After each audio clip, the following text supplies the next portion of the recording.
All right. So, Tyler, what's up, dude? Not much, man. We're first roll here in the podcast studio that we've taken months to build, right? Yep. So, what are we calling this thing? Whiskey Throttle. What is Whiskey Throttle, dude? You know what? So I actually was on Pinterest and I was like, just start looking for like visuals of like what that meant. Yeah. And the first thing that came up was like this gritty motorcycle picture. Okay. And I was like, okay, so that's like one thing. But like where I first heard it was I was sitting in this like 3-hour lecture of driver's training for the Army. Yep. And our CW2 was like, here are two terminologies that you need to know. One, a land missile is called a car. And two, Whiskey Throttle means pedal to the floor. And I was like, that's kind of cool. I actually like that. And so I started, when I texted it to you and then you started playing it back, I was like, oh man, like it kind of like honestly made my day. Yeah. Whiskey Throttle, baby. I love it. I love it. It rolls off the tongue. And that's, you see all the YouTube bloopers of people just hammering the throttle on like four-wheelers or motorcycles. And I heard one kid, referencing it like, yeah, Dad, did you see me whiskey throttle that sucker and go right through the fence, So Yeah. it's gas pedal down. Yeah. Throttle down. And I feel like that's just kind of like how we've been at Ankuur, where everything's just been nonstop since we started last year. Like this is the first time we've actually sat down and actually discussed like what's happening in our lives, because it's been nonstop since May 20th of last year. I know. And now it's March and we're just like, wait, where are we and what are we doing? I mean, we have a pretty good idea, but it's like, it's crazy to see like how far we've come in that short amount of time. That is, dude. And that's, if anybody's watching this, they're probably thinking, what the heck is Ankuur, right? Yeah. We get a lot of those questions. You see the logo back there, Ankuur, and it's like, what, I mean, that's a bowl, and Ankuur, like, what does Ankuur have to do with anything? Yeah. And I've heard people ask, is it Ankuur, and Right.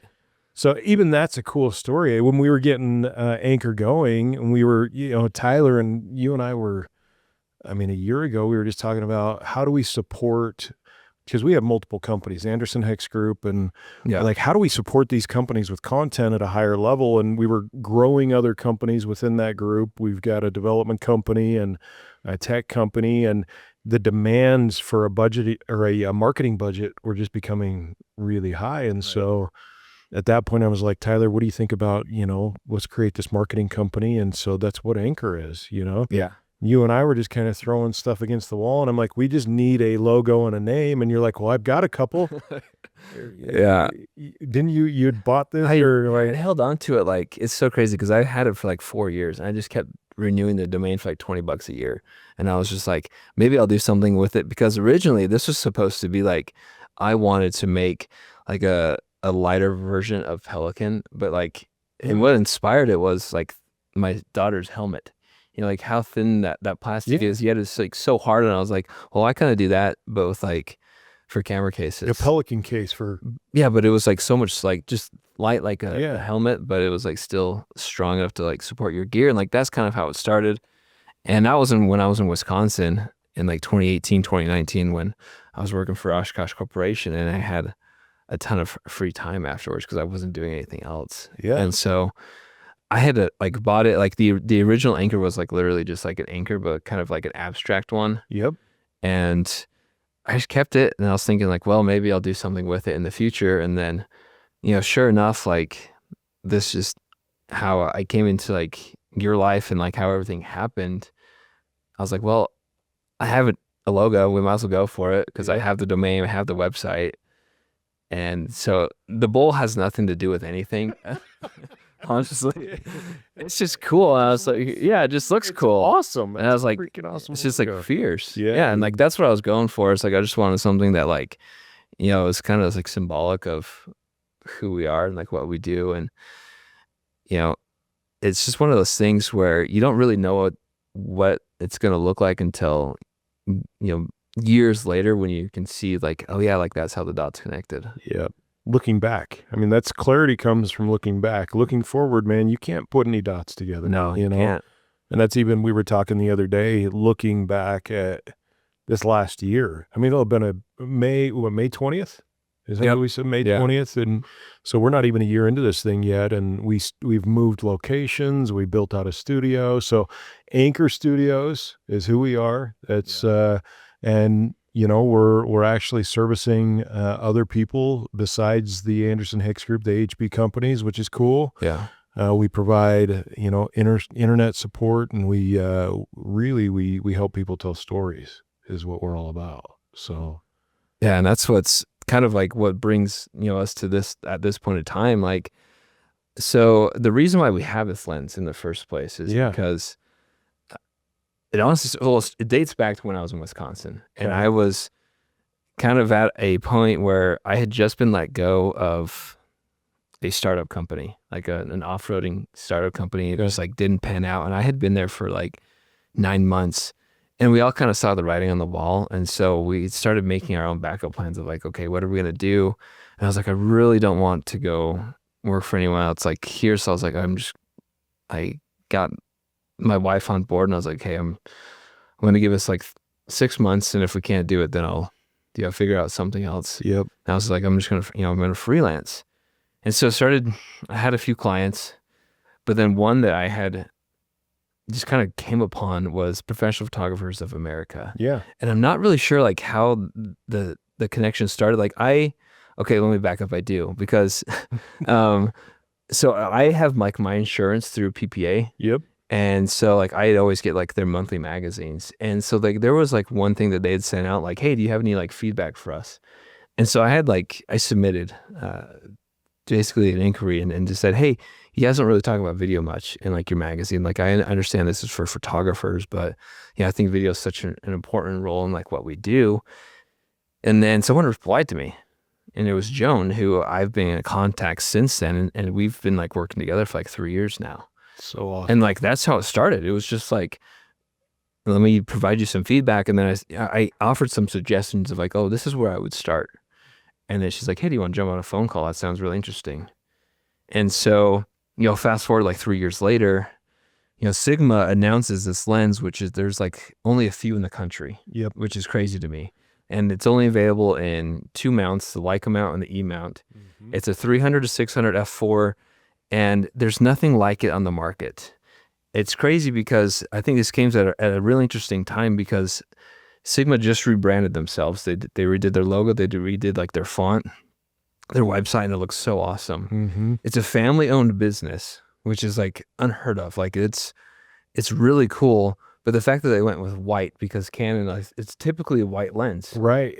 Or Sony, like. Yep. And so it was kind of bold, because most of their lenses, like that I have, are black, and looking at it, it's just like, wow, it's massive. Well, when I saw you pulling it out of the box, I was like, that looks just like a Canon lens. It does. Or a Sony that we've seen. So where does Sigma run out of? Do you know where their base is, where they're based? So where I got this is from like their headquarters, I don't believe in the United States is from New York, but okay, I think I'm pretty sure they're based in Japan, just like the other manufacturers. But it's kind of crazy how like this actually worked out for us, is because it just so happens tomorrow that there's one of the biggest snowmobiling races in East Idaho happening at Kelly Canyon. Yep. And it just so happened that there was one other guy that was going to do a review on it. And then I messaged Joan, because she is like basically, reached out to me like the day that it came out. And she's like, hey, did you see this? And I was like, yeah, like I did. And it's amazing. But she's like, I'm going to give it to Mark, who's the other editor, who's going to write about it. And I was like, oh, it's totally fine. Like, you get it. And then she said, unless you have something else. And I was like, well, it just so happens that this is happening. And he was going to be filming like airplanes. And I was like, well, I'm going to like, it just so happens that snowmobiling is happening that same day that he was going to do something. And she's like, yours sounds much cooler. I'm going to give it to you instead. Sorry, Mark. Sorry, man. So that's how we got it. Like, It's kind of crazy how it just happened. It just pure luck. The timing worked out, stars aligned. And I think you've got a great relationship with Joan, man. Like, the fact that she reached out to you, was communicating with you about it, she knew. Tyler, this guy's a pretty humble guy. I'm telling you, there's not a better eye out there than this guy. So Great choice. So you're going to take it up to Kelly's. You played around with it a little bit last night. I did, right? yeah. Took it out for the first time, and I, ended up renting this Leica because it's like, so it's the SL2S, which is more of a, it's kind of, you can kind of think of it as like the A7S2 or 3. It has 24 megapixels instead of 12 like Sony's, but it's more of like a sports lens, or sports camera, so to speak. Like it takes 25 pictures a second, and it has like, it just performs better in low light. And I thought, okay, this would be a great opportunity to test it. Like I really want a Leica, and so I'm like, Yeah, but tell people watching, you got your hands on this one early too. so right? I got my The hands. Leica. Yeah, it's the SL3, like Yeah. the predecessor of, and like it was a phenomenal camera. And like what blew me about that is the image quality. Like, and it felt like so. I love that it's so minimalist, but I also love the fact of like how it makes me feel when I'm taking a picture. Like that for me was like the game changer, because with all my Canon equipment, like I love Canon, but it's a tool. Like it feels like a tool, like a wrench, and it doesn't feel like an experience. And like that's, I feel like what's missing. Does it feel like a paintbrush? It does. Like it feels, because you understand that like there's a lot of limitations with this camera, because it doesn't have the autofocus like Sony does. It doesn't have the autofocus like Canon, but you are more intentional with it because you understand that it has limitations. Like with like my 1DX Mark III, you can take 30 pictures a second and there's no buffer. Like it will literally go until the card's full. You can't do that with this camera. And some may view that as a crutch, but I feel like it's actually a blessing, because now all of a sudden you're more intentional with how you photograph. Right. And you're not just spraying and praying. And like, that's what I felt like was missing with all of my images, because, I'll take, I shot only like 100 pictures yesterday, as opposed to like, 3,000 or whatever of like the sunset, because it feels like I'm shooting on film. And that's what I love about it, because you're not relying so much on the autofocus. You're relying on like the composition. You're thinking more intentionally. It's been kind of fun too, because, and I mean, as far as somebody that's talking about film, you've been shooting film a lot lately too. Yeah. So there's like this mix. You've got your Canon, you've got the film that you've been shooting, which is sick, by the way. But then this is kind of a mix in the middle there for you. Yeah. So what is the plan? You're going to take this out. You're going to go up there, shoot some snowmobile racing. Yeah. Those guys are pretty hardcore, man. First off, like we talked to Doug. We got a good contact up there at Kelly Canyon. Yep. So you're going to get like a media pass. You're going to have full-on access to that whole hill. Yeah. So be ready for some sick content, right? Some Right. sick images coming out of there. I think so. Like, yeah, I messaged him today because I just wanted to like touch base, and I was like, hey, just sorry to bother you. Like, I know it's been crazy, but I just want to make sure we're good to go for tomorrow. And he's like, yeah, whatever you want, you can have. Like, the mountain's yours. And I was love like, that guy. I know. I So love that guy. appreciate you, Doug, if you're watching. Yep. I mean, he really is. He puts in so much work into this whole thing. And like, kind of what's crazy about this week is that it's been 50 degrees for like 3 days in a row. And I remember very beginning thinking like, is there going to even be a race? And my wife's like, are you sure there's snow up there? Oh yeah. But I mean, these guys have been cranking out snow. Yeah, I would imagine at snowmakers, night. dude, Yeah. they got them. And it's snowing today. Yeah. So So we should have some fresh powder tomorrow. yeah, it should be pretty sick. So yeah, really what we're going to do is just take this up there. Like the whole intent is to get, imagery with this lens, like, cause there's just like nothing on the internet right now. And so Corey, who's, filming this, is going to be filming me and getting shots of like the camera. And then I bought a GoPro mount so I could put right on the hot shoe right here. Just so I can have like a POV of, what's happening as I'm shooting. And then I'm going to use a monopod because it's pretty heavy to handhold. Yeah. Like, I mean, just pick that up. Like It's a you big can gun, see that it's not light by any means, but it's pretty well balanced. Like if you could handhold it, but it is heavy. Yeah. And so, yeah, typically sports photographers will use a monopod for like, just because it is like tiresome if you're using, you're spending an entire day shooting with it. And you don't want to be worried about, I mean, if you're going to be working yourself up and down a hill too, like, Yep. Yeah.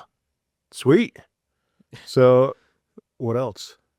I mean, that's the biggest thing with this is I want to showcase like what it's capable of doing, especially at f4, because this is a lens that you would see that I would expect to see at like the next NFL, Yeah. Sporting event. Now that the season's kind of over, we're going into like the training camp season, and like this is a lens like because it's a perfect focal length, especially with like the Sony A1. You're gonna see more of these bodies on the sidelines just because of that focal length is like perfect because. I mean, Canon, they did just introduce an RF 100 to 300 2.8, which is a really good lens. But this is like when you want to reach on the other side, because Canon offers a 200 to 400 f4.